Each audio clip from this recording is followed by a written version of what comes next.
Welcome to today's 5G session on monetization. Let's hop on to our first questions. We know that 5G revenues are falling short of expectations. So what was not anticipated?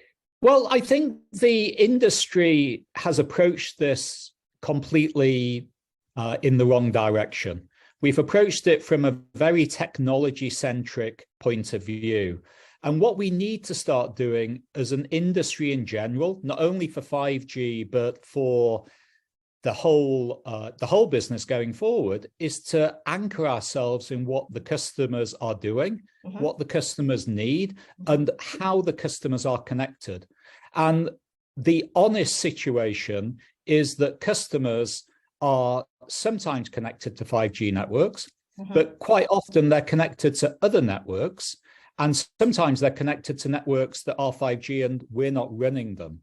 So we need to anchor ourselves in the reality of what we can actually control with those customers and when. Now, we are in a great position as an industry because the demand for what we deliver is increasing continuously. And we have a large customer base, each of us, counting to the millions.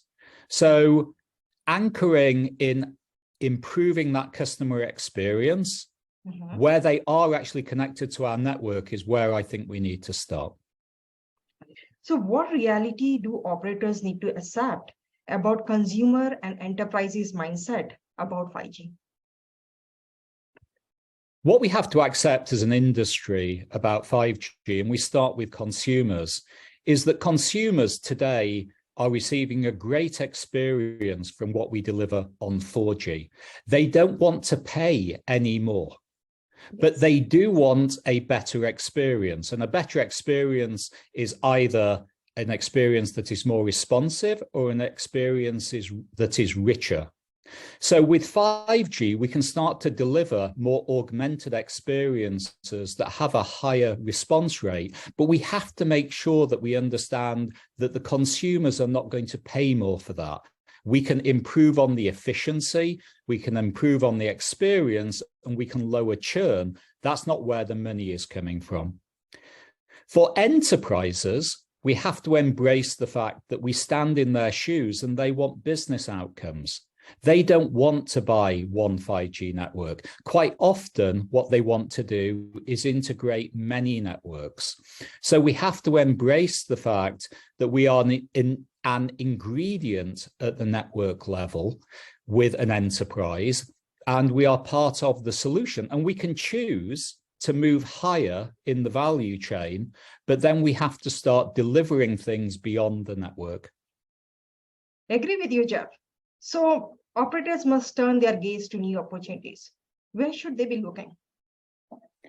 I think at the moment, we are living at the most exciting time in our industry for the last 15 years. The last time we were in this inflection point was around 2005 to 2007.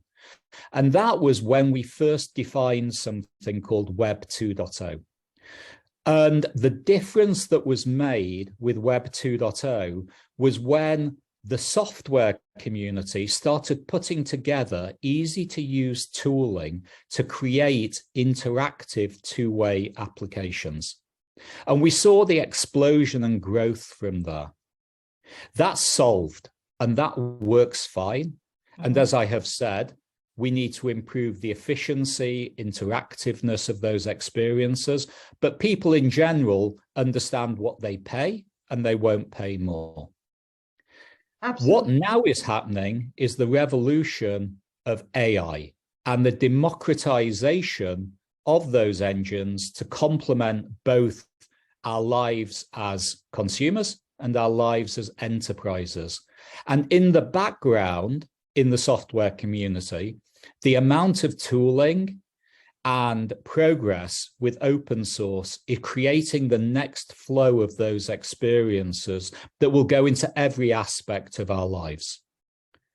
Now, all of those experiences are as good as the data that is received and the timeliness of that data and the quality of that data. We as network providers are responsible for ensuring that we can get that data to those AI engines so the responses and actions can be as prompt and useful as possible. So we need to focus on those new experiences around enabling AI and real-time action-oriented experiences that the infrastructure today does not support.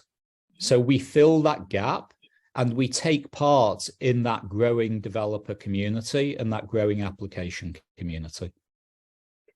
So what roles exist for operators that recognize new opportunities in the high performance computing and AI-driven world? So let's start and let's define three different levels of businesses. We have our existing business, which is a connectivity business. We build a 5G network that is very high capacity and very far reaching. We can go to market with products off that network that are connectivity centric, where people accept that it only works on that one network. Examples of this that are already tractioning with success are fixed wireless access and private 5G.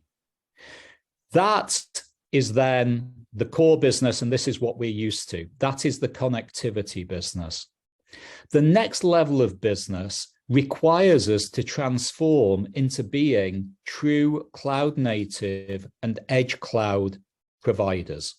This is where we offer platforms of high performance compute for our own workloads at the edge and for third-party workloads. So you have the proximity to cope with the large amounts of data transfer and also the low latencies that are required to return in the moment overlay experiences and responses, either for extended reality for people or for autonomous vehicles.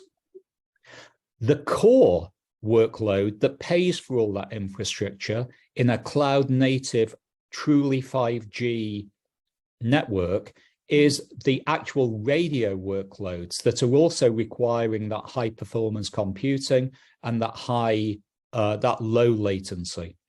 And then above there is an opportunity to provide AI models in operation and provide the full stack. The explosion that's happening at the moment is the ability to empower the universal sensor, which is the video camera, and the ability to identify objects, enable privacy, and transform those video streams into intelligence of seeing is transforming every single industry. We, as an operator industry and a telecom industry, have the chance to enable that over wide area use cases, and there is no reason why we can't do that. But we cannot do that just by being a connectivity business.